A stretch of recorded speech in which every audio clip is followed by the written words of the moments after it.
Once in a small town, nestled between the hills, there lived an old carpenter named Edward. He was simple, soft spoken, and always seen in his quiet little workshop carving beautiful pieces of furniture.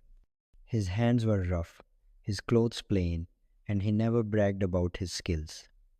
People passed by his shop every day, unaware of the masterpiece he was creating inside. In the same town, there was another carpenter named Jason. He was younger, full of energy, and loved attention.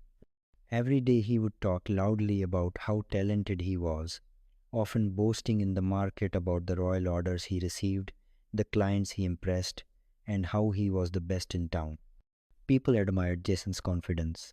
His shop was always crowded with customers. Meanwhile, Edward's little workshop remained quiet.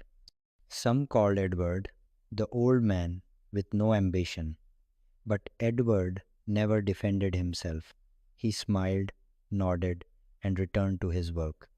One day, the mayor of the town announced a grand event. A new guest house was being built for travelers, and they needed the finest wooden doors, carved strong, beautiful, and long lasting. The project would be a matter of pride for the town.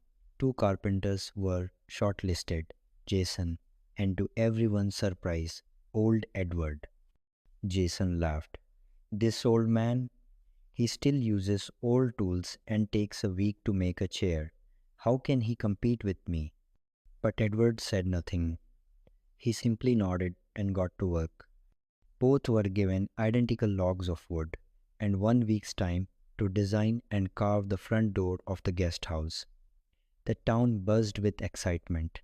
Everyone believed Jason would win.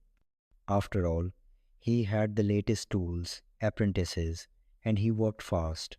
He even invited people to watch him work, giving them tea and proudly explaining each design. Meanwhile, Edward kept his doors closed.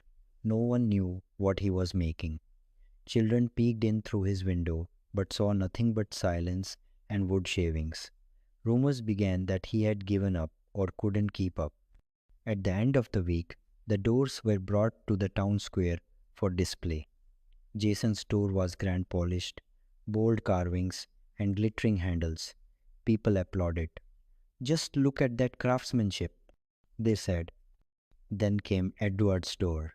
Simpler in color, not as shiny, but when it stood upright, the town went silent.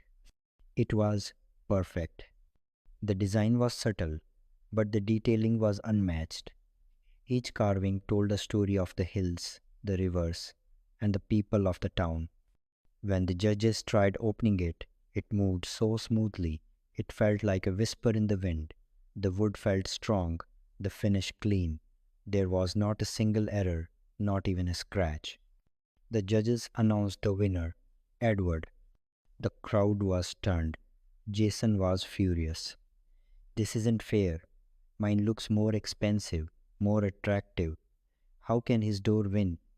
The head judge, a wise old architect, replied calmly, Jason, you carved with the desire to impress.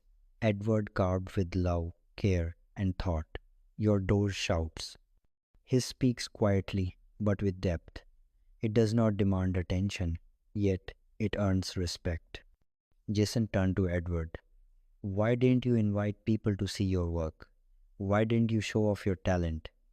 Edward smiled gently and said, because I wasn't trying to prove anything. I only wanted to do my best. My work speaks for itself.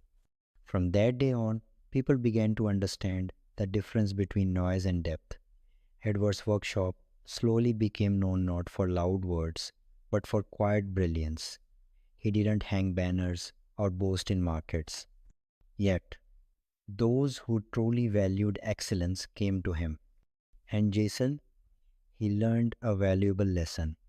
He stopped showing off and started focusing on refining his skills. Over time, he grew not only as a craftsman, but as a person. Moral of the story? In life, some shout to be seen, others work in silence and let their success speak for them. You don't always need to prove your worth through words. Quiet confidence is a power of its own, like a deep river that flows steadily without noise. Real strength doesn't need to announce itself, it shows in results, not in speeches. So the next time someone underestimates you or laughs at your silence, remember, Edward, your value doesn't decrease because others fail to see it. Let your work talk, let your actions whisper your strength, and remember quiet confidence speaks louder than 1,000 words.